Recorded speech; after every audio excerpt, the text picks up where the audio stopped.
Je te souhaite la bienvenue dans le podcast Une parenthèse, un espace de transmission et d'intégration où l'on explore ensemble les fondements de la guérison somatique. Je suis Wittmann Pauline, ton hôte, spécialisée dans l'anxiété, la régulation du système nerveux autonome et la renégociation des traumatismes. Mon intention pour chaque épisode, c'est que tu puisses comprendre ce que tu vis, remettre du sens sur tes ressentis et te reconnecter doucement à ta capacité de guérir. Alors simplement, dépose-toi dans un endroit où tu te sens en sécurité, respire et laisse-toi guider.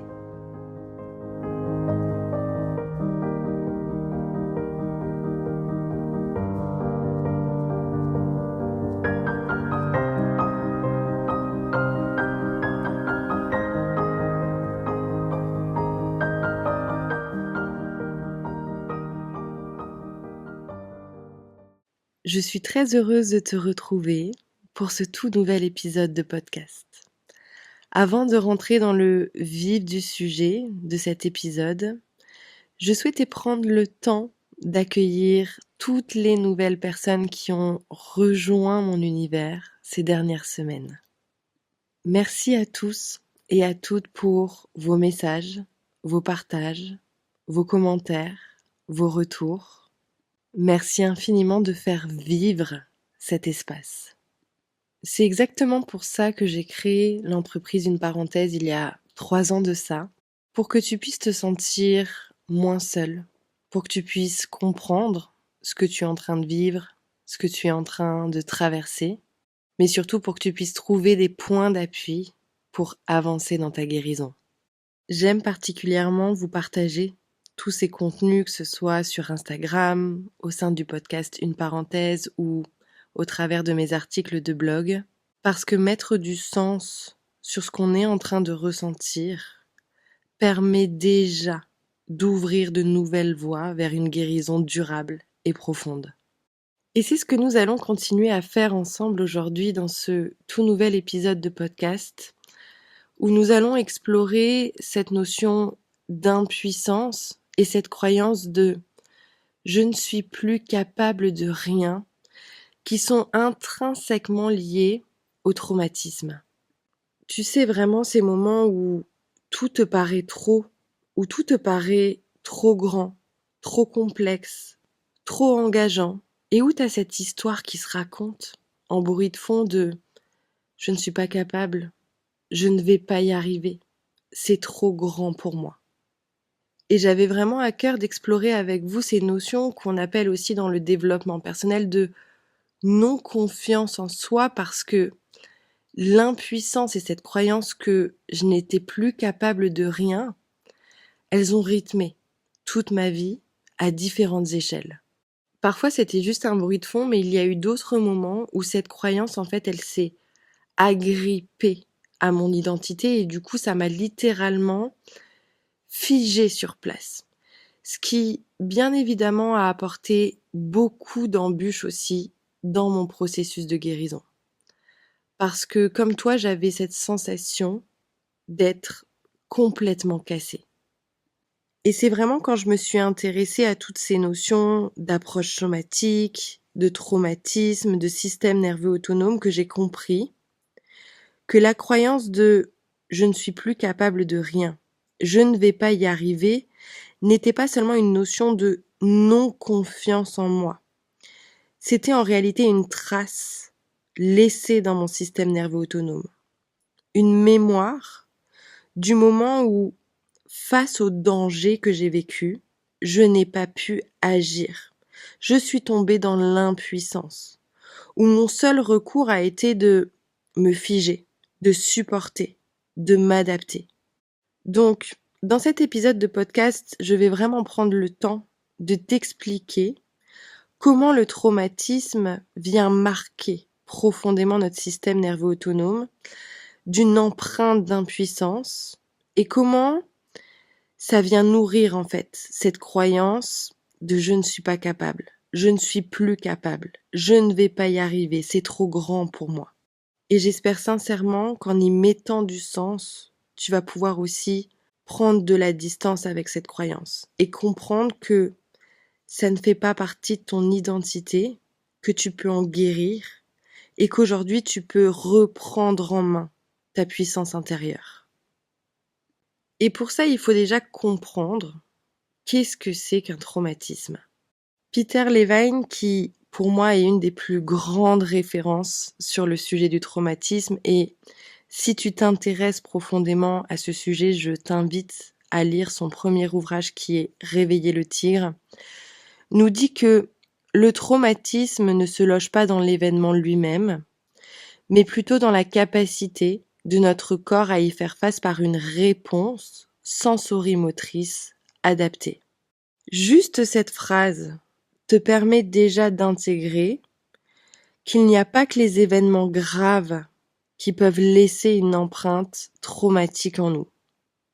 Je crois que je n'ai pas accompagné une seule personne dans mon programme transformation qui ne m'a pas dit « Oh, ce que j'ai vécu, c'est pas si grave.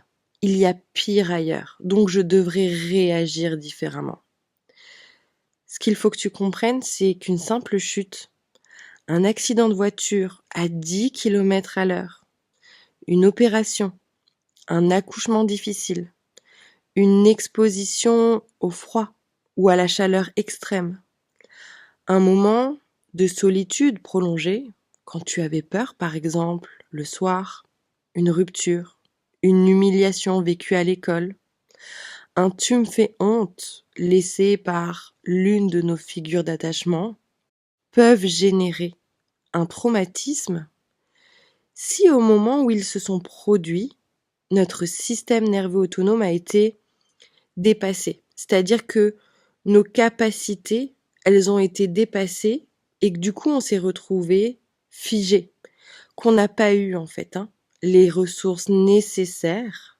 pour réagir. Et aujourd'hui, il y a plusieurs recherches, il y a plusieurs études qui ont été effectuées et qui montrent que finalement, ce n'est pas ce qui nous arrive qui est traumatisant en soi, mais l'incapacité de notre système nerveux autonome à y répondre par l'action. Et pour que tu puisses comprendre au mieux tout ça, je vais te partager ces différentes études. La première vient de l'université de Pise. Une recherche sur les secours intervenus lors du déraillement ferroviaire de Crevalcore en Italie a révélé que les secours entraînés et concentrés sur l'action, donc tout ce qui était organisation, sauvetage, orientation, supportaient mieux le stress psychique. À l'inverse, ceux qui étaient désorientés, sans repère clair ou ressentant une paralysie émotionnelle, ont développé des symptômes plus forts de détresse post-traumatique.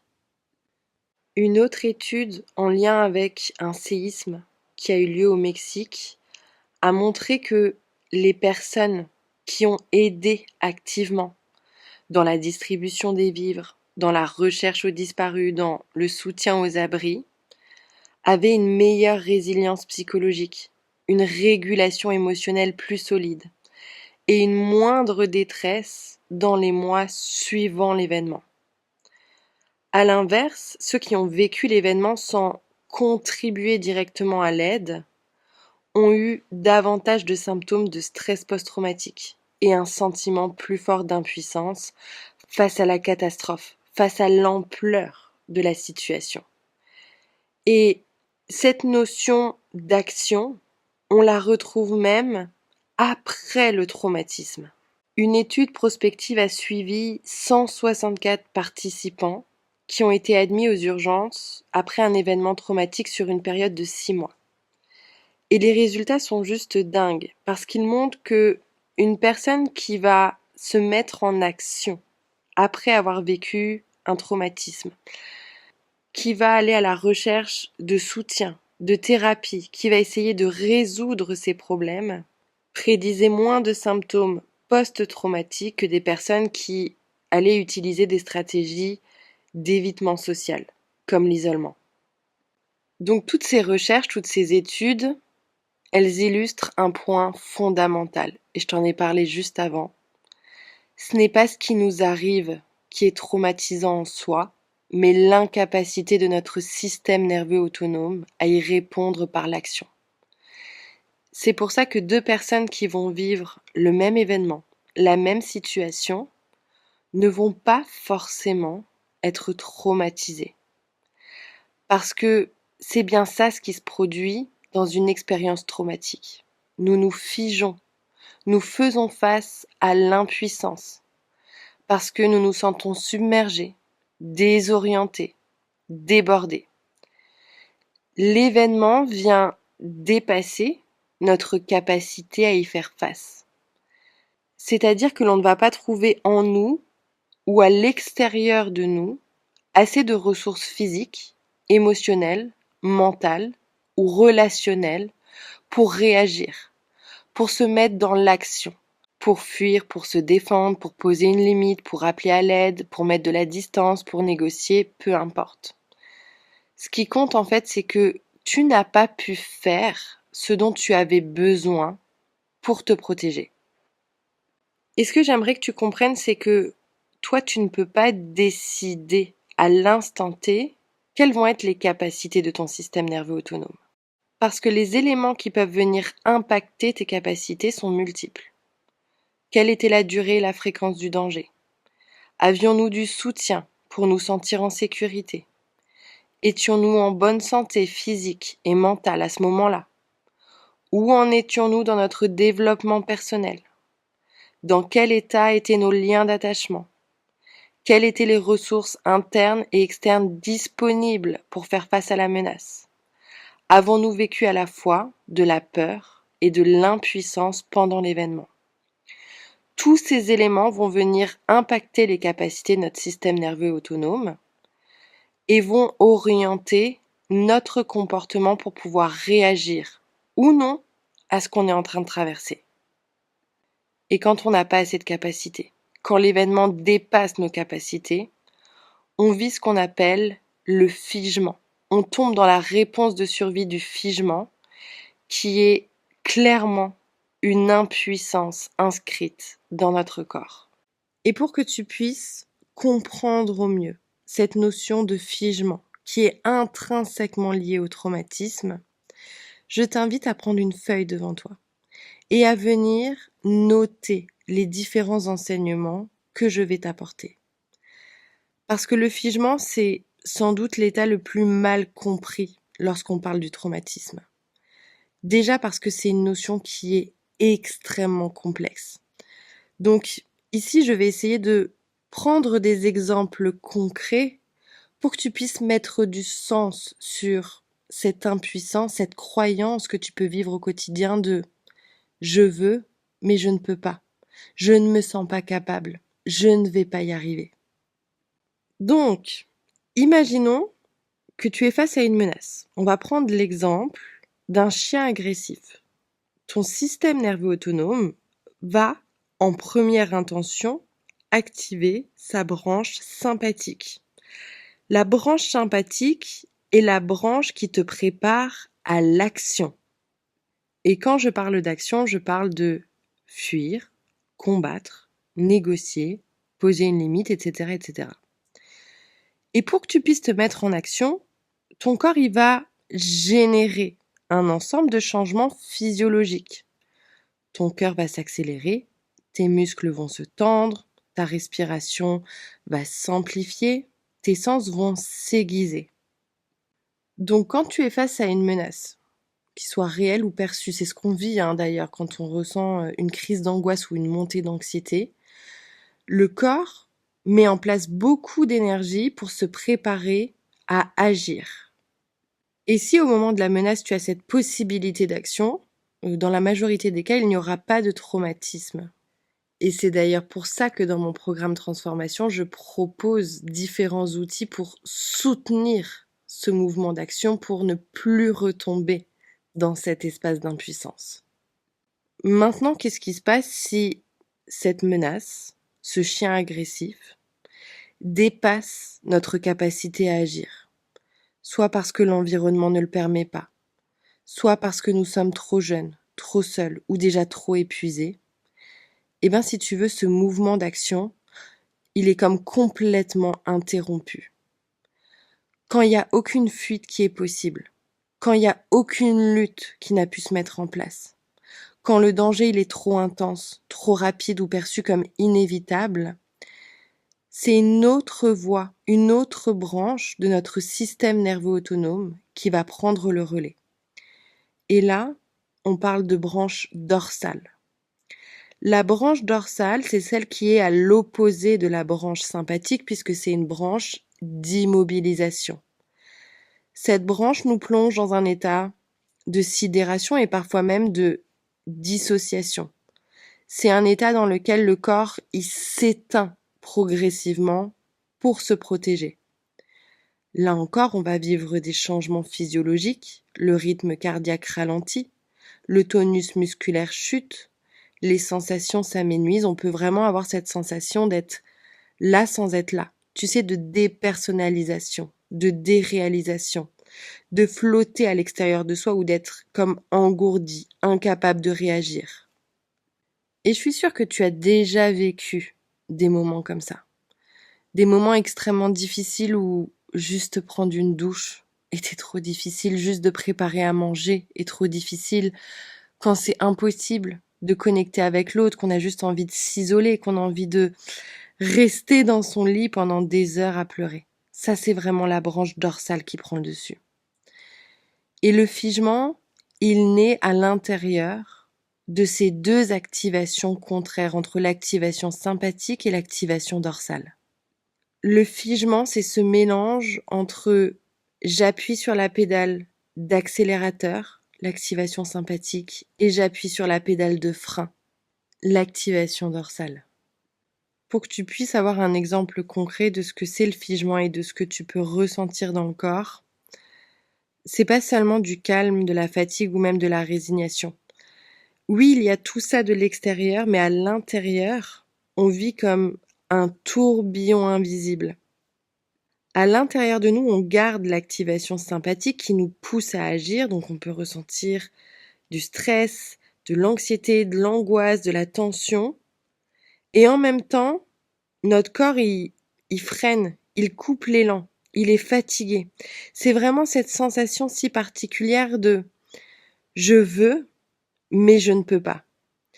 Une tension interne, un mouvement qui est prêt à partir, mais qui est immobilisé de force.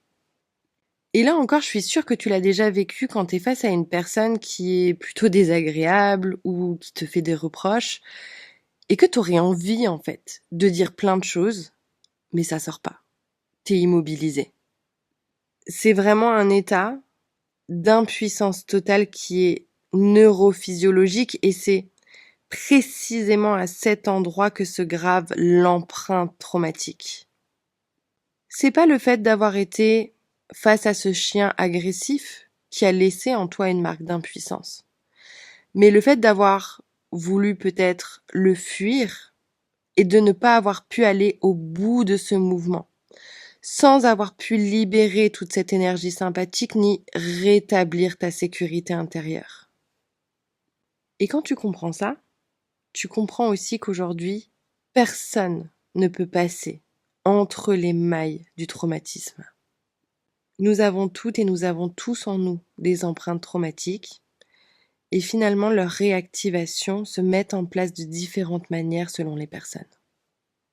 Parce que ce figement, il devient une mémoire implicite, une empreinte profonde qui va colorer ton vécu bien au-delà de l'événement initial de danger. Et c'est pour ça qu'on peut se retrouver des années plus tard, paralysé, comme je te l'ai dit avant, devant une personne qui vient te faire des reproches, paralysé devant un appel téléphonique, incapable de poser une limite dans une conversation, ou juste pétrifié à l'idée de prendre une décision simple, de faire un choix.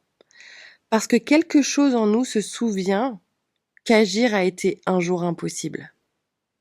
Quand tu as été face à un événement grand ou petit, où tu as été placé dans ce figement, dans cet état d'impuissance, tu as aussi intégré cette croyance que tu n'étais pas capable, que tu n'es plus capable, que tu ne vas pas y arriver ou que cet événement est trop grand pour toi. Et je sais que dans la majorité des cas, on voit seulement nos activations, notre anxiété, notre dépression, nos symptômes, nos troubles psychosomatiques, notre douleur à l'épaule, nos vertiges, nos nausées.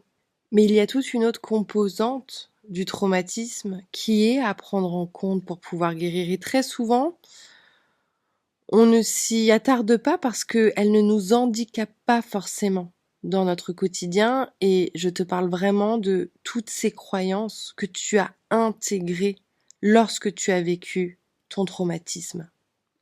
Ces croyances de je ne suis pas capable, je suis trop, je ne suis pas assez, je ne peux pas, je ne vais pas y arriver, je dois, qui viennent diriger en arrière-fond toute ta vie.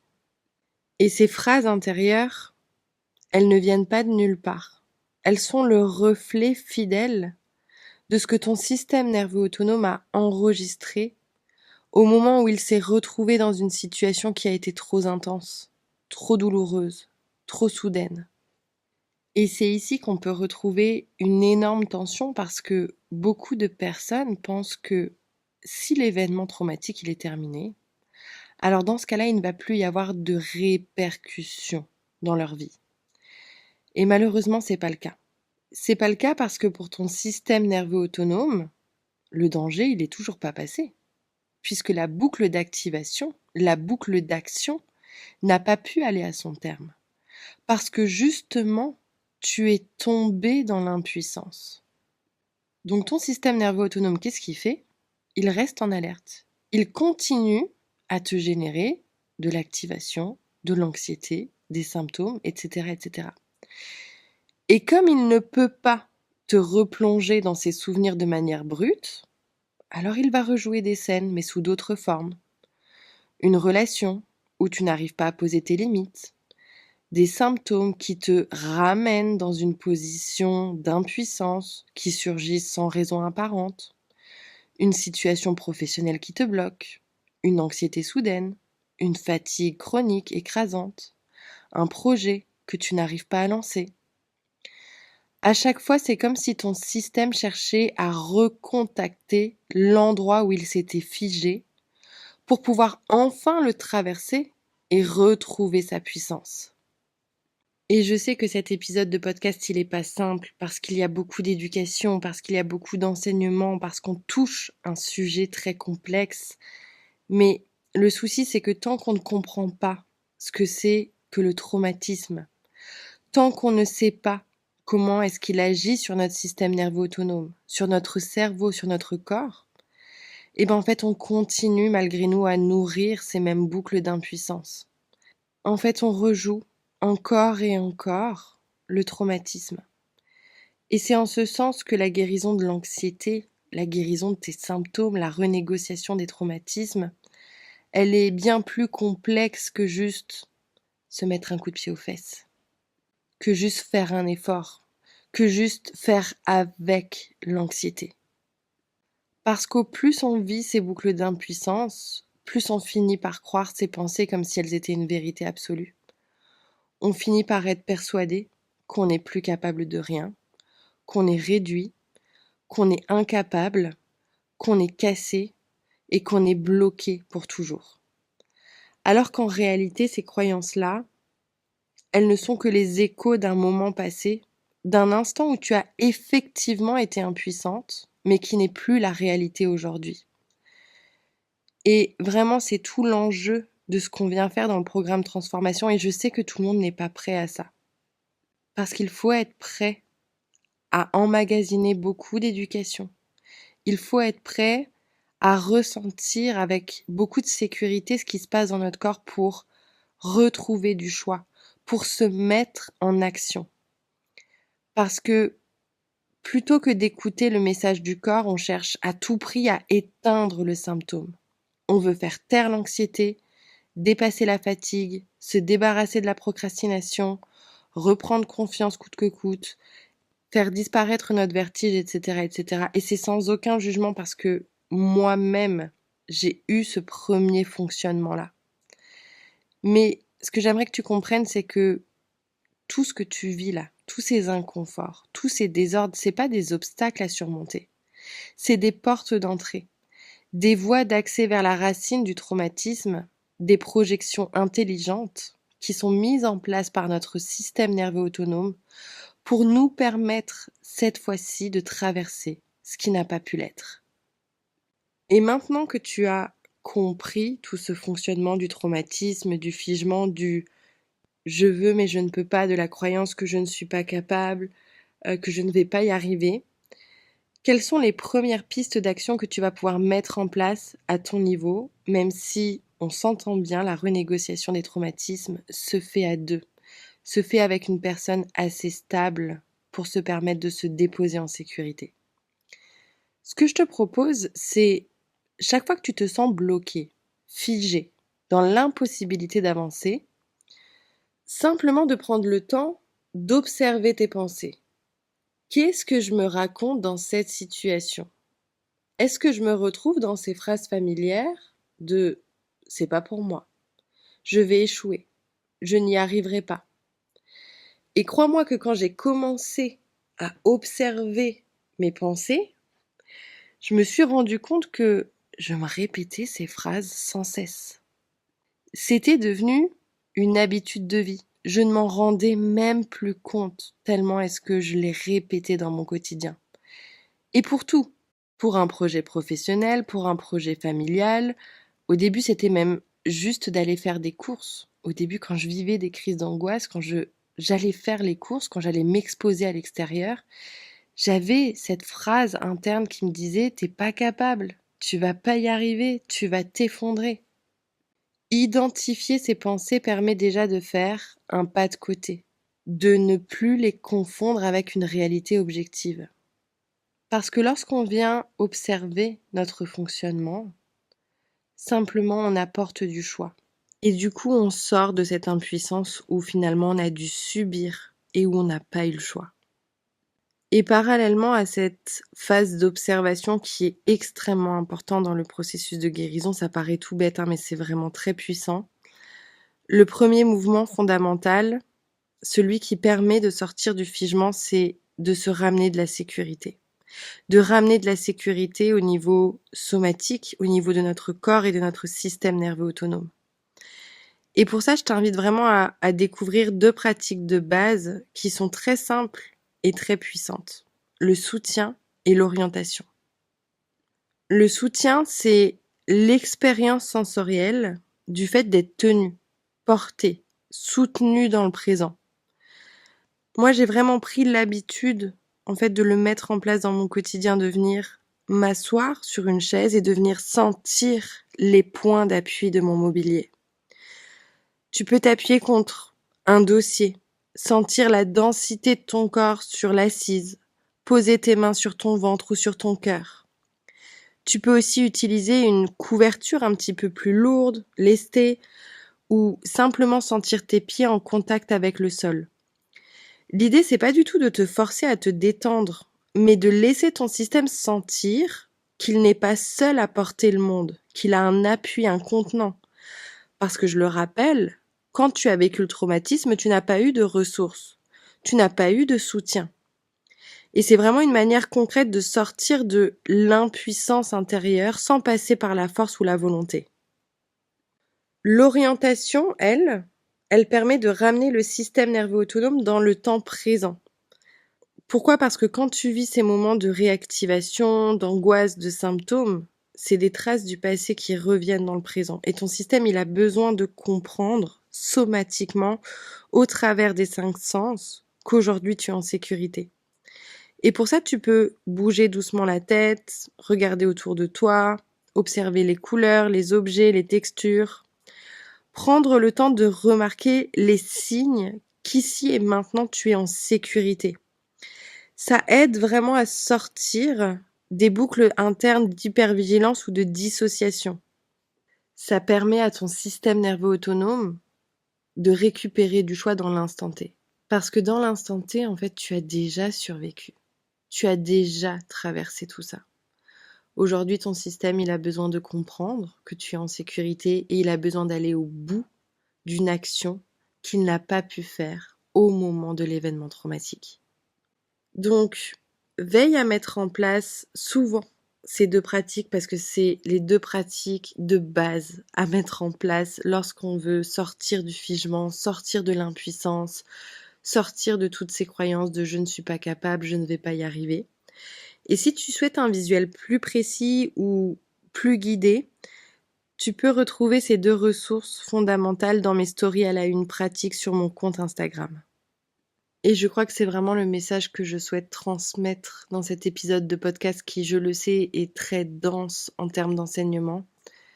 C'est qu'aujourd'hui, tu peux retrouver ta puissance. Aujourd'hui, tu peux retrouver de la capacité, de la sécurité et du choix. Et je te le dis parce que moi, j'ai vécu des traumatismes très violents, très graves, et j'étais persuadée que je n'étais plus capable de rien.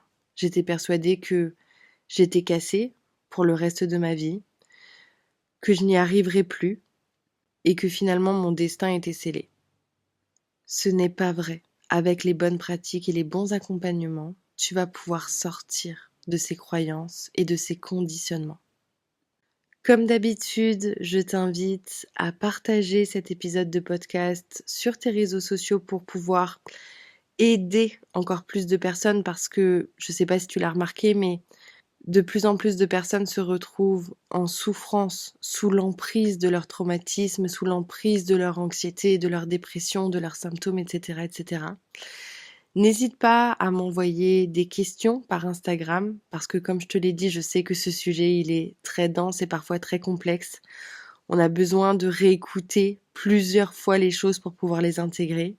Et puis peut-être pour cette fin de podcast, je t'invite à te lancer un petit défi qui reste dans les capacités de ton système nerveux autonome, juste pour te prouver qu'aujourd'hui tu n'es plus dans l'impuissance et qu'aujourd'hui tu as du choix et que tu es capable de tout. Prends bien soin de toi et on se retrouve très vite pour un nouvel épisode de podcast.